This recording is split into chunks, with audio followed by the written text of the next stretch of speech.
रहमान शुरू करते हैं हमारा जावास्क्रिप्ट का पहला लेक्चर। तो जैसा कि आप जानते हैं कि जावास्क्रिप्ट जो है वो जो वेबसाइट्स को बनाने में जो तीन कह लें कि वाइटल या क्रिटिकल जो लैंग्वेजेस होती हैं उनमें से एक है, और वो तीनों HTML, CSS और जावास्क्रिप्ट है। तो आज हम जावास्क्रिप्ट को पढ़ना शुरू करेंगे और हम देखेंगे कि जावास्क्रिप्ट को सीखने के क्या फ़ायदे हैं और ये कहाँ कहाँ पर कैसे इस्तेमाल हो सकता है। एक तो जावास्क्रिप्ट जो है वो दुनिया की सबसे ज़्यादा इस्तेमाल होने वाली लैंग्वेज है। इनफैक्ट अगर आप ऑनलाइन इसकी रेटिंग्स वगैरह देखें तो आपको ऑलवेज जो है ना जावास्क्रिप्ट जो है ना वो टॉप पे मिलेगी, सबसे ज़्यादा यूज़ होने वाली लैंग्वेज है। ठीक है, और इसको सीखने के लिए या इसको रन करने के लिए आपको कोई स्पेशल सॉफ्टवेयर या हार्डवेयर नहीं चाहिए।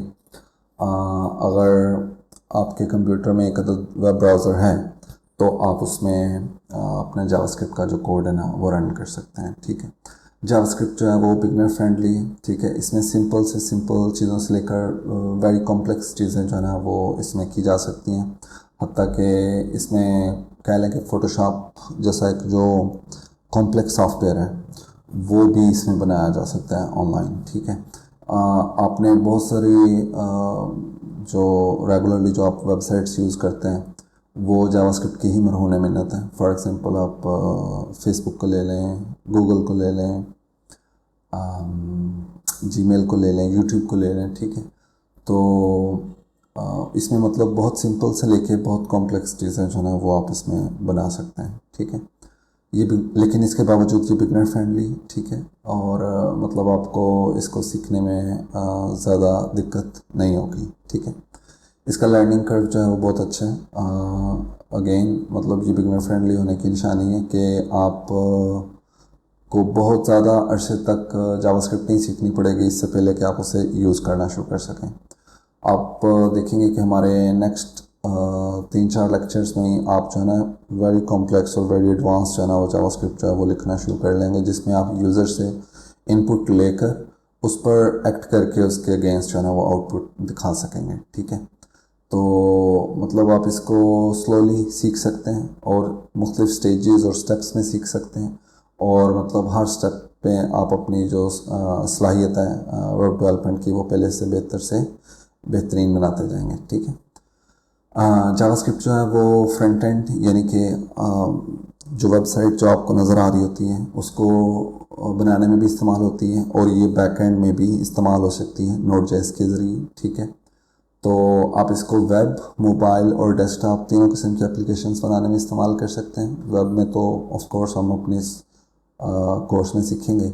आप मोबाइल ऐप्स बनाने के लिए भी जावास्क्रिप्ट यूज़ कर सकते हैं। ठीक है, और सिमिलरली डेस्कटॉप ऐप भी, जैसा कि आपने डेस्कटॉप पे माइक्रोसॉफ्ट ऑफिस यूज़ किया होगा, आपने फ़ोटोशॉप यूज़ किया है, इलस्ट्रेटर यूज़ किया है, ठीक है, माइक्रोसॉफ्ट एक्सेल यूज़ किया है,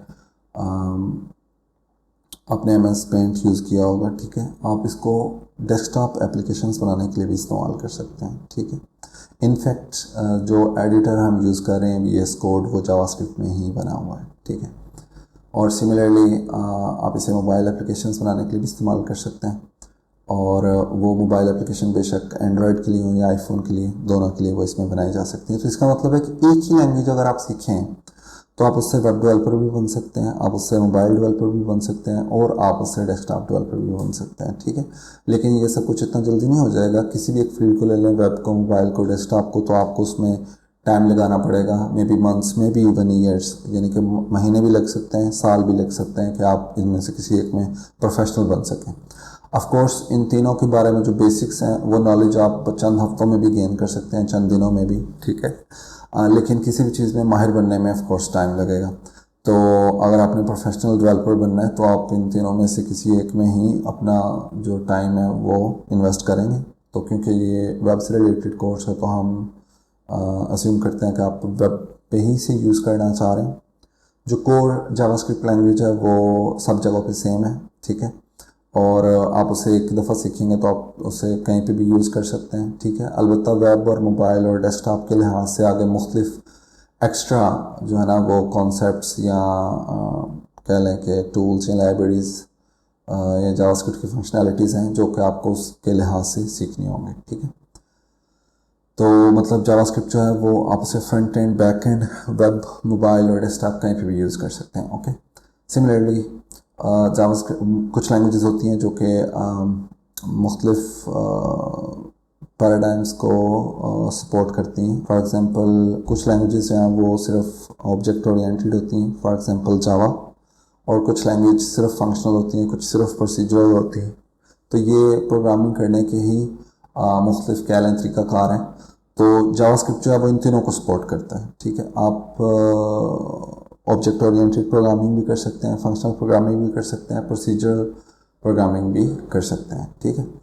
और मतलब हम जब अपना ये कोर्स कंप्लीट करेंगे तो हमने तकरीबन इन तीनों में किसी हद तक काम किया होगा, ठीक है। और जावास्क्रिप्ट से रिलेटेड तकरीबन जो भी फंक्शनैलिटी आपको चाहिए, जावास्क्रिप्ट की कम्युनिटी बहुत बड़ी है और ऑलमोस्ट जो भी फंक्शनैलिटी आपको चाहिए होगी लाजमन उसके लिए ऑलरेडी कोई ना कोई लाइब्रेरी मौजूद होगी, ठीक है। अब चाहे वो आपने फॉर्म वैलिडेट करना है, आपने ईमेल एड्रेस को वैलिडेट करना है, आपने एनिमेशंस ऐड करनी है, या आपने को कलर पिकर दिखाना है, ठीक है, आपने डेट पिकर दिखाना है, तकरीबन हर एक चीज़ जो है ना वो ऑलमोस्ट वो ऑलरेडी मौजूद होगी, ठीक है। बहुत ही कम चांसेस होंगे कि आप कोई चीज़ अपनी वेब एप्लीकेशन में यूज़ करना चाह रहे हैं और वो जावास्क्रिप्ट में उसकी कोई टूल या लाइब्रेरी ऑलरेडी मौजूद ना हो, ठीक है। और सिमिलरली अगर आपको कहीं किसी भी पॉइंट पे कोई मसला आता है तो ऑलमोस्ट एवरी क्वेश्चन जो भी क्वेश्चन आप पूछेंगे उसका जवाब ऑलरेडी कहीं ना कहीं इंटरनेट पे मौजूद होगा, चाहे वो स्टैक ओवरफ्लो है, चाहे वो आप उसे गूगल करें, वो किसी गिटहब के इशू में उसका रिप्लाई दिया गया।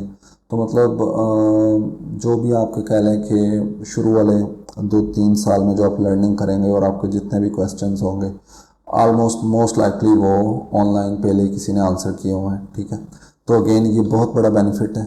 आप एक ऐसी लैंग्वेज को ले लें जो कि रिसेंटली रिलीज़ हुई हो तो उसके बारे में बहुत ज़्यादा इन्फॉर्मेशन ऑनलाइन नहीं होगी। फॉर एग्ज़ाम्पल चंद दिन पहले ही गूगल ने एक लैंग्वेज लॉन्च की है, उसका नाम है कार्बन, ठीक है। तो अब आपको अगर कार्बन में कोई मसला आ रहा है तो मोस्ट लाइकली उसके अगेंस्ट हेल्प कोई इंटरनेट पे मौजूद नहीं होगी, क्योंकि कार्बन को भी लॉन्च हुए 2-3 दिन हुए और अगर आप उसमें डेवलपर बनना चाह रहे हैं तो आपको और ज़्यादा टाइम इन्वेस्ट करना पड़ेगा, ठीक है। लेकिन जावास्क्रिप्ट एक बहुत पुरानी लैंग्वेज है जो कि 1990 की दहाई में बनाई गई थी। तो इसमें मतलब हर तरह की जो प्रॉब्लम है वो कह लें कि ऑलमोस्ट ऑलरेडी किसी ना किसी बंदे ने सॉल्व की हुई है और इंटरनेट पे पब्लिश की हुई है। तो आप वो किसी भी प्रॉब्लम का सलूशन जो है ना वो इंटरनेट पे देख सकते हैं, ठीक है। तो इस सब बातों से ज़ाहिर होता है कि जावास्क्रिप्ट जो है वो मतलब एक बेहतरीन लैंग्वेज है। चाहे आप फर्स्ट टाइम प्रोग्रामर हैं या आप ऑलरेडी किसी लैंग्वेज में प्रोग्राम कर चुके हैं तो जावास्क्रिप्ट आपके लिए बेहतरीन ऑप्शन है, ठीक है। इसमें ग्रो करने के मतलब बहुत ज़्यादा चांसेस हैं और ये आपको मतलब अर्निंग करने में बहुत बेनिफिशियल साबित होगी, ठीक है। नेक्स्ट हम देखेंगे कि जावास्क्रिप्ट के लिए हमें अपना प्रोग्रामिंग एनवायरनमेंट कैसे सेट करेंगे। तो उसके लिए हमें चाहिए होगा IDE जो कि हम ऑलरेडी इंस्टॉल कर चुके हैं, VS कोड, ठीक है। हमें वेब ब्राउज़र चाहिए होगा जो कि ऑलमोस्ट कोई भी ऑपरेटिंग सिस्टम आप इंस्टॉल करें तो उसमें कोई ना कोई वेब ब्राउज़र ऑलरेडी मौजूद है। ये तो कह लें कि वेब ब्राउज़र हमें चाहिए। IDE के बगैर भी हम काम कर सकते हैं, सिंपल आप नोटपैड में भी प्रोग्रामिंग कर सकते हैं, लेकिन ऑब्वियसली IDE जो है इंटीग्रेटेड डेवलपमेंट एनवायरनमेंट या VS कोड जो वो स्पेशल पर्पस सॉफ्टवेयर हैं जो कि बने इस मकसद के लिए हैं, तो वो आपके लिए ज़्यादा प्रोडक्टिव साबित होंगे। IDE और वेब ब्राउज़र के अलावा हम कुछ एक्स्ट्रा टूल्स भी यूज़ कर सकते हैं। फॉर एग्ज़ाम्पल हम अपने कोड की ऑटोमेटिक चेकिंग कर सकते हैं जिसको कि स्टैटिक लिंटिंग कहते हैं, ठीक है, स्टैटिक कोड चेक्स। तो या हम कोई एक्स्ट्रा प्लगइन या एक्सटेंशंस अपने ब्राउज़र में इंस्टॉल कर सकते हैं जो कि हमें जावास्क्रिप्ट के डेवलप करने में मददगार साबित हो सकती हैं। सिमिलरली आप जावास्क्रिप्ट जो है ना वो ऑनलाइन इसके लिए एडिटर्स हैं। फॉर एग्ज़ाम्पल आप कोड पेन को ले लें, कोड सैंडबॉक्स को ले लें, ठीक है। और मतलब और भी ऑनलाइन जो है ना वो एडिटर्स हैं जहाँ पे आप अपना जावास्क्रिप्ट रन कर सकते हैं। आप सिंपली वहाँ पर जाकर अपना कोड टाइप करें, रन के बटन पर क्लिक करें तो आपका जो कोड है वो रन हो जाएगा। ठीक है, तो हमें जो चीज़ें चाहिए वो मोस्ट लाइकली हमारे पास ऑलरेडी हैं। हमारे पास हमने IDE भी इंस्टॉल किया हुआ है, VS कोड और वेब ब्राउज़र भी। तो मतलब हमें कोई स्पेशल सॉफ्टवेयर जो है वो इंस्टॉल करने की ज़रूरत नहीं है। नेक्स्ट हम देखेंगे कि जो ब्राउज़र है उसमें जावास्क्रिप्ट वर्क कैसे करते हैं। ठीक है, तो जावास्क्रिप्ट जो है वो एक इंटरप्रेटेड लैंग्वेज है। कंप्यूटर में दो तरह की लैंग्वेजेस होती हैं, कंपाइल्ड लैंग्वेजेस और इंटरप्रेटेड लैंग्वेजेस। जैसा कि हम जानते हैं कि जो कंप्यूटर है वो सिर्फ बाइनरी लैंग्वेज को समझता है, 0101। ओके, लेकिन हम भी बाइनरी लैंग्वेज को समझते हैं, लेकिन हम बाइनरी लैंग्वेज बोल नहीं सकते और ना ही हम उसे इतनी जल्दी से समझ सकते हैं कि हम किसी के साथ उसमें कन्वर्सेशन कर सकें। ठीक है, तो ज़ाहिर सी बात है कि हम क्योंकि बाइनरी में प्रोग्रामिंग नहीं कर सकते हैं, हम कर सकते हैं लेकिन वो करना बहुत ही अनप्रोडक्टिव होगा और बहुत ही टाइम कंज्यूमिंग, तो कैलकुलेटर लेके नहीं कर सकते। तो हम क्या करते हैं कि हमने जो बाइनरी लैंग्वेज है उसको लो लेवल लैंग्वेज कहते हैं, असेंबली लैंग्वेज भी लो लेवल लैंग्वेज है। ठीक है, और हमने हाई लेवल लैंग्वेजेस बनाई हुई हैं, फॉर एग्जांपल C++, जावा या जावास्क्रिप्ट। ठीक है, तो हाई लेवल लैंग्वेजेस जो हैं वो हमें समझने में आसानी होती है और हम उनमें प्रोग्राम आसानी से लिख सकते हैं। वो तकरीबन इंग्लिश लाइक वर्ड्स होते हैं और वो हम लिखते हैं और उससे हमारा प्रोग्राम काम करता है। वो कंप्यूटर को बताता है कि आपने क्या करना है।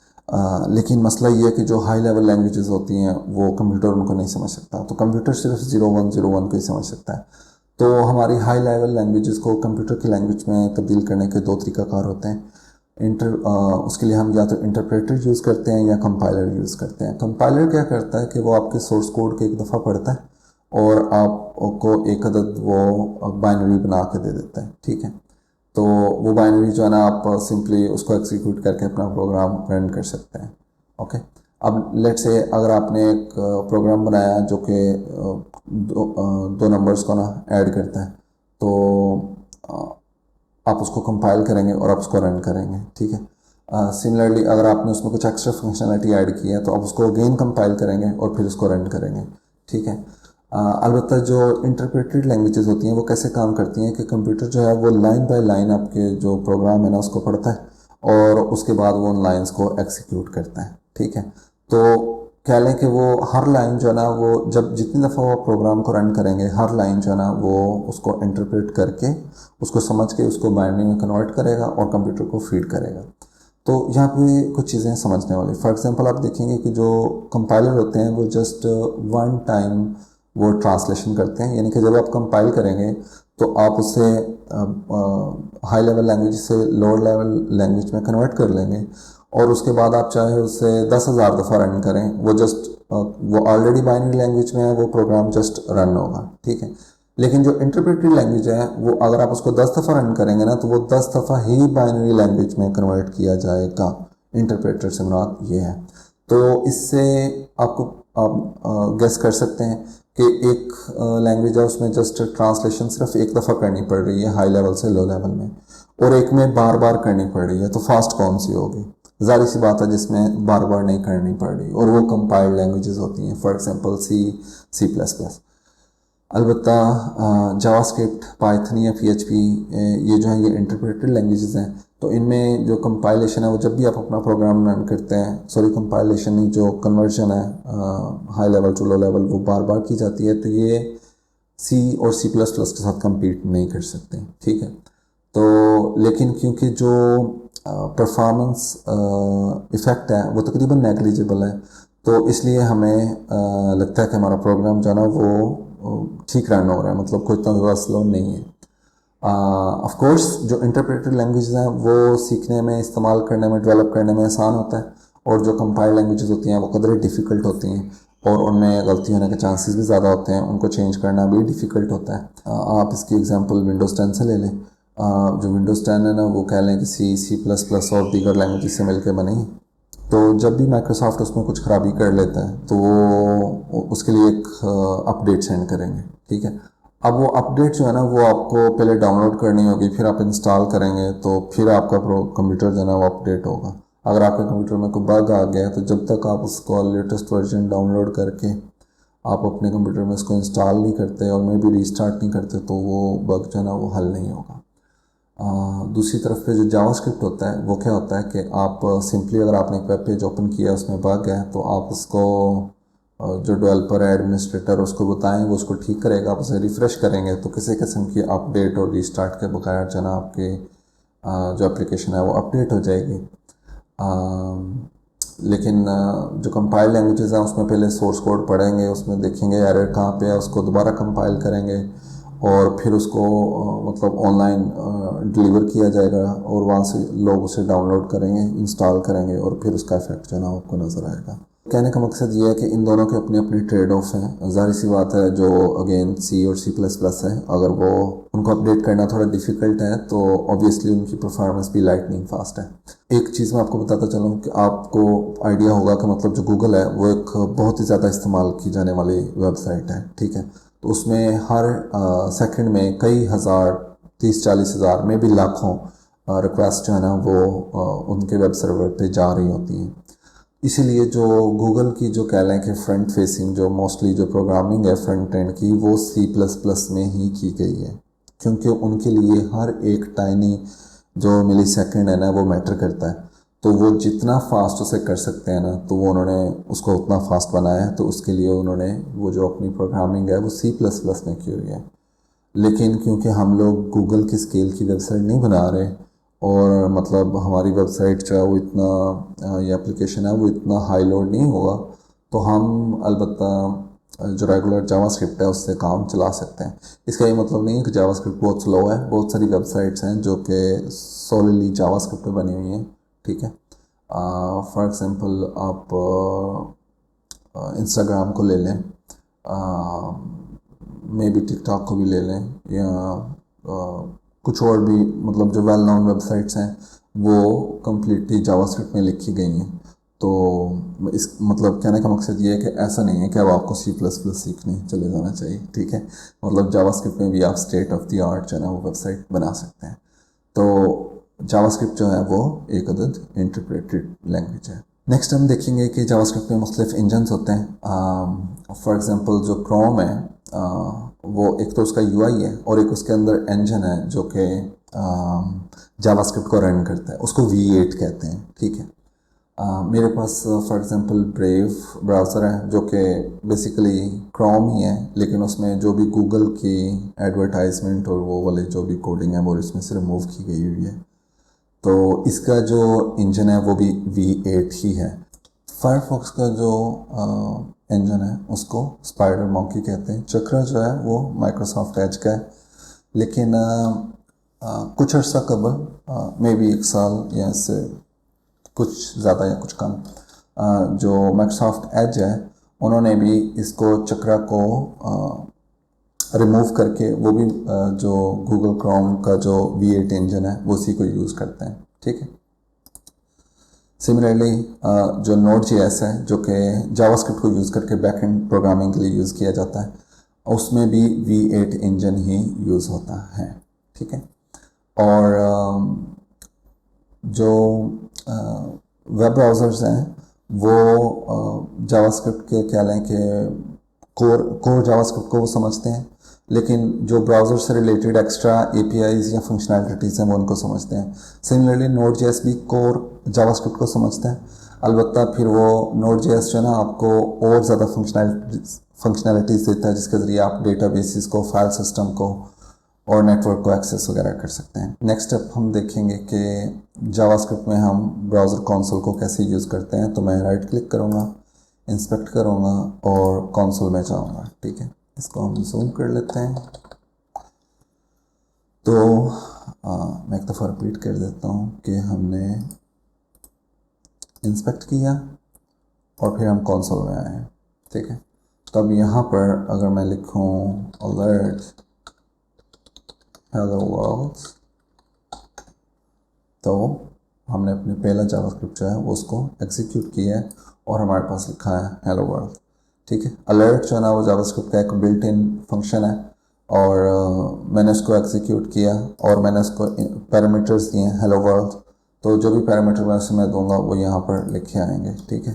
फॉर एग्ज़ाम्पल मैं अगेन यहाँ पर लिखता हूँ अलर्ट।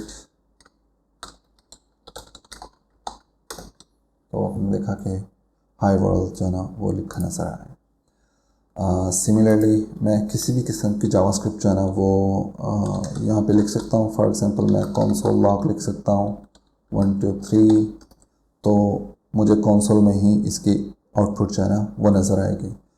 तो जो ब्राउज़र कंसोल है और उसको अगेन हम देखेंगे कि ओपन करने के लिए आप अपने वेब पेज को इंस्पेक्ट करेंगे, फिर आप कंसोल टैब में जाएंगे और यहाँ पर आकर आप अपना जो भी जावास्क्रिप्ट है वो इसमें लिख सकते हैं। ठीक है,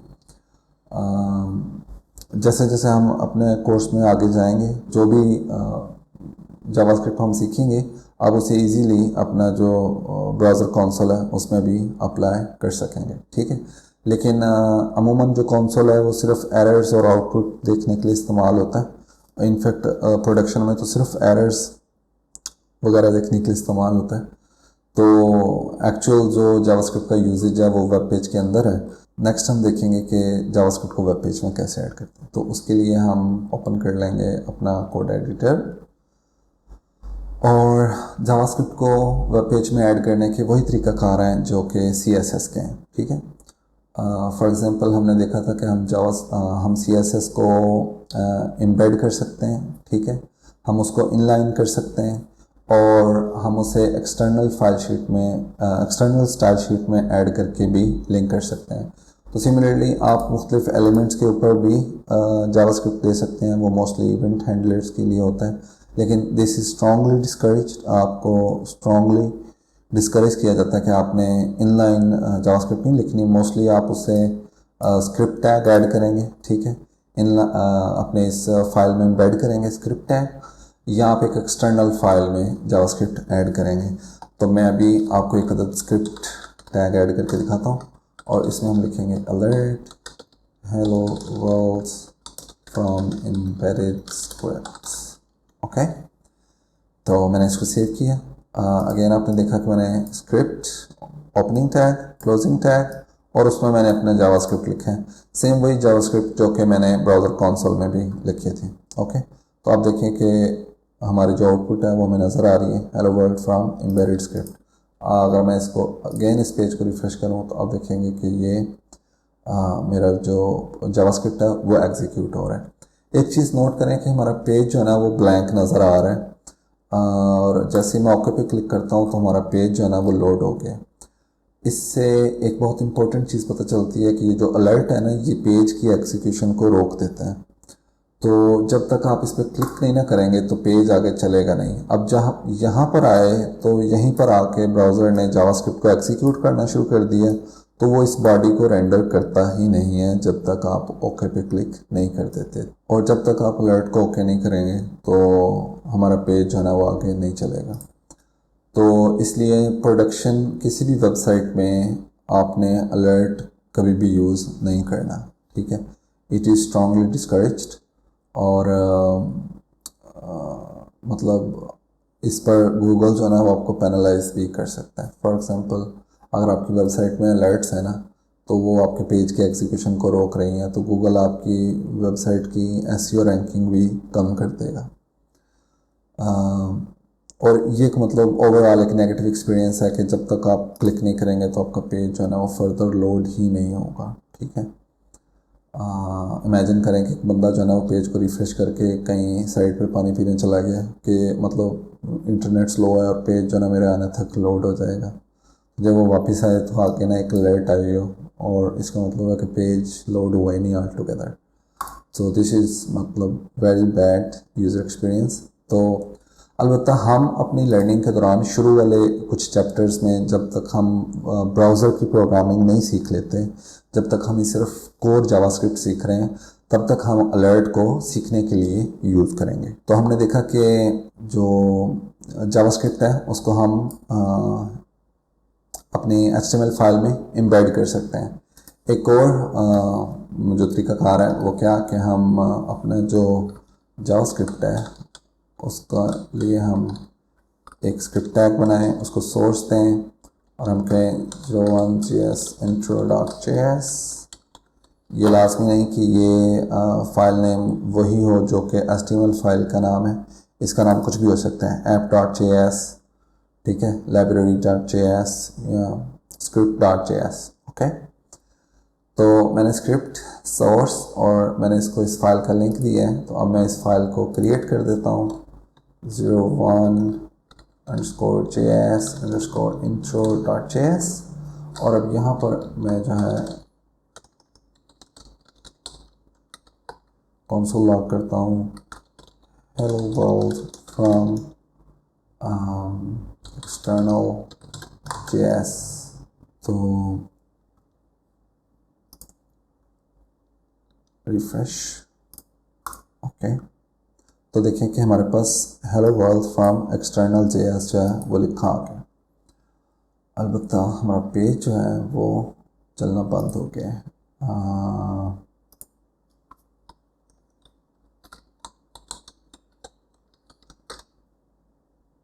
ठीक है, तो इसमें जो मिस्टेक थी वो मैंने स्क्रिप्ट टैग को प्रॉपरली क्लोज नहीं किया था। तो जैसे मैंने उसे प्रॉपरली क्लोज किया तो हमारा पेज जो है वो वापस रेंडर होना शुरू हो गया। तो अब देखें, इसे रिफ़्रेश करने पे हमारा जो एम्बेडेड जावास्क्रिप्ट है वो भी रन हो रहा है और जो हमारा एक्सटर्नल जावास्क्रिप्ट है वो भी रन हो रहा है। ये रन उसी तरतीब से होंगे जिस तरतीब से ये फाइल में एडिट होंगे। फॉर एग्जांपल अगर मैं इसको ऊपर मूव कर दूं तो ये पहले रन होगा और ये वाला फिर बाद में रन होगा, लेकिन क्योंकि अभी ये जो एम्बेडेड स्क्रिप्ट है वो पहले और एक्सटर्नल बाद में है तो ये एम्बेडेड पहले रन होगा और एक्सटर्नल जो है वो बाद में रन होगा। तो ये हमारे पास दो तरीक़ाकार हैं अपने HTML फाइल में जावास्क्रिप्ट को ऐड करने के, कि हम उसे स्क्रिप्ट टैग के ज़रिए या तो एम्बेड कर सकते हैं या हम उसे एक एक्सटर्नल फाइल में रख सकते हैं। नेक्स्ट हम देखेंगे कि जावास्क्रिप्ट कोड कैसे लिखा जाता है। फॉर एग्जांपल अभी तक हमने जो दो कमांड सीखी हैं, अलर्ट और कंसोल लॉग, तो अब देखेंगे कि उनको लिखने का तरीका क्या है कि मैं अमूमन एक लाइन पर एक कमांड लिख रहा हूँ, ठीक है, अलर्ट 1, फिर मैं कह रहा हूँ अलर्ट 2 और अलर्ट 3, ठीक है, और फिर मैंने हर लाइन को सेमीकोलन के ज़रिए क्लोज़ किए और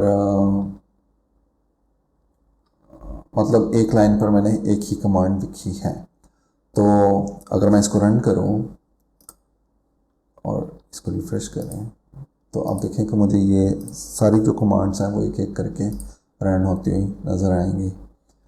तो मतलब आपने एक लाइन पर एक ही कमांड लिखनी है, अमूमन हर लाइन को सेमीकोलन के ज़रिए एंड करना है और कोड को प्रॉपरली इंडेंट करना है। इसको हम आगे चल के भी देखेंगे कि मतलब इंडेंटेशन और वाइट स्पेस यूजेज क्या होता है जब हम मतलब कुछ और ज़्यादा एडवांस प्रोग्रामिंग सीख लेंगे। For example if else statements वगैरह ऐड करना। कोड की इंडेंटेशन और फॉर्मेटिंग बहुत ज़रूरी है। फॉर एग्जांपल ये जो अभी अब देखें कि मेरे पास एक कंसोल लॉग है और मेरे पास एक कोड ब्लॉक है जो कि सिर्फ अलर्ट्स का कोड है उसमें, ठीक है। अगर मैं इसको चाहूँ तो मैं इस सारे जावास्क्रिप्ट को ऐसे भी लिख सकता था कि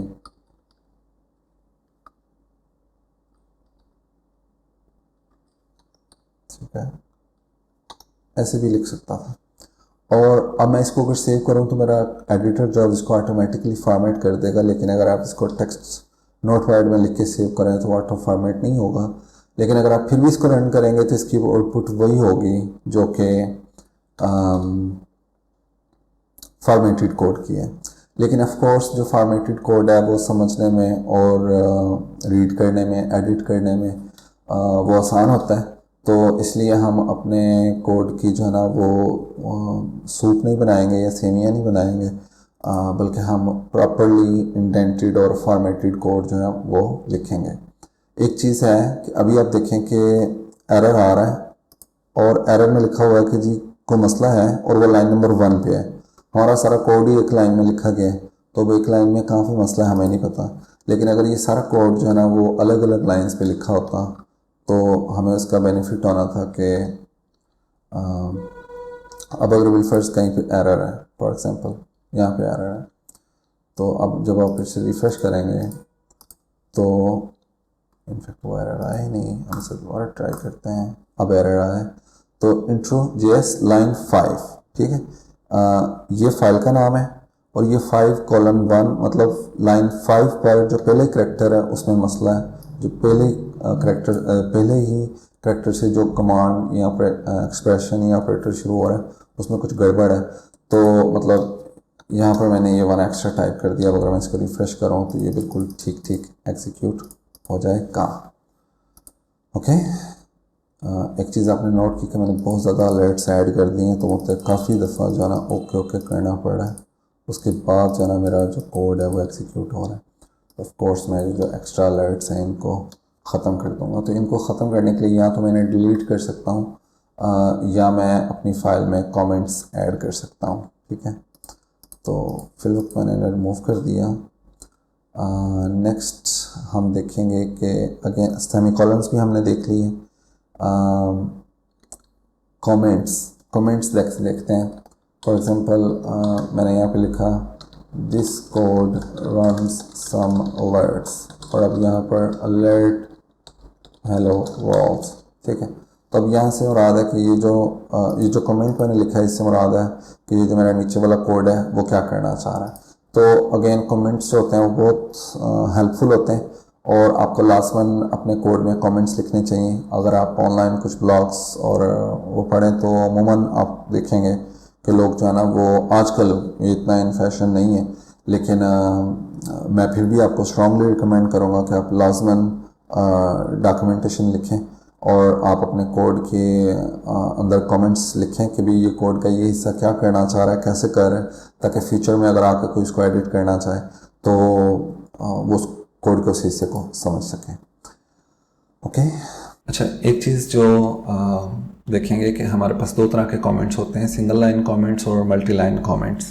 तो अगर हम एक वक्त पर सिर्फ एक ही लाइन को कमेंट करना चाह रहे हैं तो हम दो फॉरवर्ड स्लैशेस ऐड करेंगे। ठीक है, और मतलब अगर हमने एक दो लाइनों को कमेंट करना है तो हम फॉरवर्ड स्लैश यूज़ कर सकते हैं, और ये मोस्टली आपको यही तरीका जो ना यूजेज नज़र आएगा कि इसी तरीके से ही कोड को कमेंट किया गया होगा।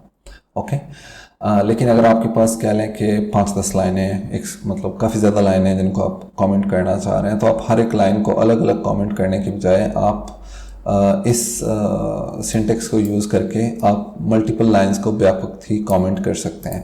तो इसके लिए फॉरवर्ड स्लैश स्टैटिक और फिर क्लोजिंग स्टैटिक और फॉरवर्ड स्लैश। ठीक है, तो इससे ये एक ब्लॉक कमेंट या कल मल्टी लाइन कमेंट आपके पास बन जाएगा। तो आपको हर एक लाइन को अलग अलग कमेंट नहीं करना होगा। सिमिलरली मैं अपनी किसी भी कोडिंग वाली लाइन के आगे फॉरवर्ड स्लैश ऐड करके उनको उस कोड को कमेंट कर सकता हूँ, तो वो कोड जो है ना वो रन नहीं होगा। ठीक है, तो मैं इसके लिए फॉरवर्ड स्लैश भी यूज़ कर सकता हूँ और ब्लॉक कमेंट जो है ना वो भी यूज़ कर सकता हूँ। तो मैं ब्लॉक कमेंट को उसी लाइन पे शुरू करके उसी लाइन पे ही टर्मिनेट कर रहा हूँ। ठीक है, लेकिन अमूमन जब एक आध लाइन कमेंट करनी हो तो आप उसके लिए फॉरवर्ड स्लैशेस ही यूज़ करते हैं। ठीक है, और इस अमल को हम कहते हैं कि हमने कोड को कमेंट कर दिया या कोड को अनकमेंट कर दिया। ओके, नेक्स्ट अप है हमारे पास प्रॉम्प्ट और रैंडम नंबर्स। तो प्रॉम्प्ट जो है ना वो हम लिखेंगे प्रॉम्प्ट्स, और हम लिखेंगे व्हाट इज योर नेम। ठीक है, अब जब हम इसको रिफ्रेश करें तो देखें हमारे पास नहीं ये प्रॉम्प्ट आया है, और अब इसमें मैं लिख सकता हूँ अरफान। ओके, तो जो मैंने अरफान लिखा है तो कुछ नहीं हुआ। अभी हमने वेरिएबल्स बनाने नहीं सीखे, वो हम नेक्स्ट उसमें लेक्चर में देखेंगे। तो मतलब प्रॉम्प्ट से ये होता है कि आप जो भी वैल्यू टाइप करेंगे ना वो आप एक वेरिएबल में स्टोर कर सकते हैं, और फिर आप उसको नेक्स्ट अपनी प्रोग्रामिंग में यूज़ कर सकते हैं। फॉर एग्जांपल मैंने अगर कहना है कि हेलो यूज़र, और आगे मैंने यूज़र का नाम दिखाना है, तो मैं पहले ये प्रॉम्प्ट रन करके यूज़र का नाम लूँगा और उसे एक वेरिएबल में स्टोर कर लूँगा, और उसके बाद उस वेरिएबल को अपनी अलर्ट में दिखा पाऊँगा। ठीक है, जो कि हम इंशाल्लाह नेक्स्ट लेक्चर में देखेंगे। नेक्स्ट स्टेप है कि हम रैंडम नंबर्स कैसे जनरेट कर सकते हैं। तो फॉर एग्जांपल मैं कहूँगा console log और math.random। ठीक है, तो अब आप देखेंगे कि हमें अपने कंसोल में एक अदद रैंडम नंबर जो है वो दिखाई देगा। तो ये रैंडम नंबर है। अलबत्ता ये रैंडम नंबर जो है वो अगर आप देखें कि आप जितने भी रैंडम नंबर जनरेट करेंगे तो वो सारे जो है ना वो ज़ीरो से कम ही होंगे।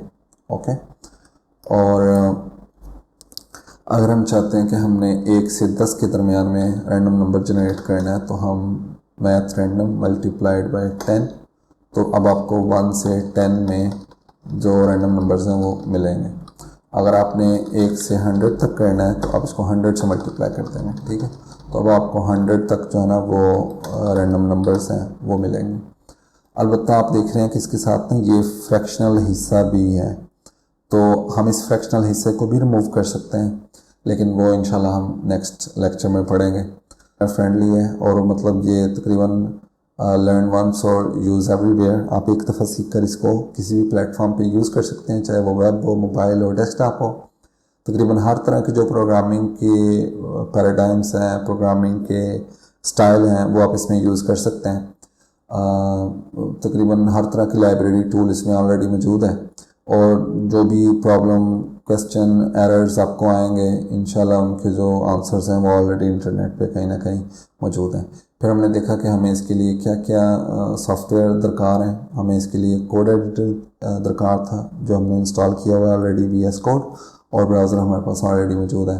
फिर हमने देखा कि ब्राउज़र जो है वो जावास्क्रिप्ट को कैसे अंडरस्टैंड करता है। हर ब्राउज़र में कुछ इंजन्स होते हैं। क्रोम में जो इंजन है उसको V8 कहते हैं, Node.js में भी जो इंजन है उसको V8 कहते हैं, ठीक है। वो V8 ही है, दोनों जगहों पे यूज़ हो रहा है। माइक्रोसॉफ्ट एज में भी V8 ही यूज़ हो रहा है। और जो फायरफॉक्स है उसमें स्पाइडर मंकी इंजन है, उसको स्पाइडर मंकी कहते हैं। सिमिलरली फिर हमने इसका ब्राउज़र कंसोल यूज़ करना सीखा कि हम किसी भी पेज पर राइट क्लिक करके इंस्पेक्ट करके तो कंसोल में आके हम कंसोल में भी अपनी जावास्क्रिप्ट रन कर सकते हैं। और उसके बाद हमने जावास्क्रिप्ट को फाइल में ऐड करना देखा कि कैसे हम जावास्क्रिप्ट को या तो एम्बेड कर सकते हैं या एक्सटर्नल स्क्रिप्ट फाइल में लगा के उसको लिंक कर सकते हैं। और फिर हमने देखा कि कोड को फॉर्मेट करना क्यों ज़रूरी है, और इंडेंटेशन और वाइट स्पेस को कैसे यूज़ करते हैं, सेमीकोलन्स क्यों ज़रूरी हैं। इसके बगैर जो हमने कोड लिखा था उसमें वो रन नहीं हो रहा था, और बावजूद इसके कि काफ़ी हद तक जावास्क्रिप्ट सेमीकोलन्स के बगैर लिखा जा सकता है, लेकिन इसके बावजूद रिकमेंडेड है कि आपने सेमीकोलन्स लिखने। और मतलब इस कोर्स के दौरान में हम लाजमन अपने हर फाइल में सेमीकोलन्स यूज़ करेंगे। फिर हमने प्रॉम्प्ट को यूज़ करना सीखा और उसके बाद हमने रैंडम नंबर्स बनाए, ठीक है। तो इस लेक्चर से रिलेटेड जो भी क्वेश्चन है उसके लिए आप रब्ता कर सकते हैं, या तो आप जो हमारा एसोसिएटेड क्लासरूम है उसमें पूछ सकते हैं, या इस वीडियो के कमेंट सेक्शन में पूछ सकते हैं, ठीक है। और इसके साथ ही हमारा पहला लेक्चर ख़त्म हुआ। अल्लाह हाफिज़।